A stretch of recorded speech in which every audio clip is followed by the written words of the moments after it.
Fat खाइबा द्वारा आपण मोटा हुंतुनी बरं फैट फ्री लेखा जाइतबा जिंस आपनको मोटा कराए।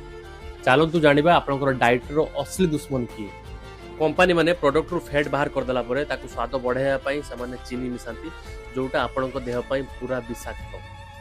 आमे जतबेले कोनसे प्रोडक्ट नु आगो तार चेक करू कि फैट केते अछि किंतु आमे तार सुगर आ एडेड सुगर को मैक्सिमम टाइम रे इग्नोर कर दो जोटा कि आम देह पई बहुत ही हानिकारक। सुगर खाइबा द्वारा इंसुलिन रेजिस्टेंस हेई पारेनी जोथि पई आपनकर फैट स्टोर करे पेटरे। लैक्टिन नामक गोटे हार्मोन अछि जोटा आपनको दिमाग को सिग्नल दिए कि आपनकर पेट भरि जाइछि बोली। जदि आपण अधिक सुगर कंज्यूम करछन से लैक्टिन नामक हार्मोन काम करिया बंद कर दिए आ सिग्नल दबा बंद कर दिए तो आपनको अधिक भूख लागे ता पई। सुगर द्वारा फैटी लिवर डिजीज भी हेई पारे। चीनी रे अधिक फ्रुक्टोज थाई जोटा केवल लिवर ही प्रोसेस कराए। आउ अधिक चीनी नेबा द्वारा आपनकर लिवर ताको प्रोसेस करि पारे नाही से आपनको कन्वर्ट करि दिए लिपिड फैट को। तो जानिले डाइट रो सबुठु बड़ दुश्मन किए। आउ जणे बहुत बड़ दुश्मन अछि। आपण कमेंट रे बतांतु।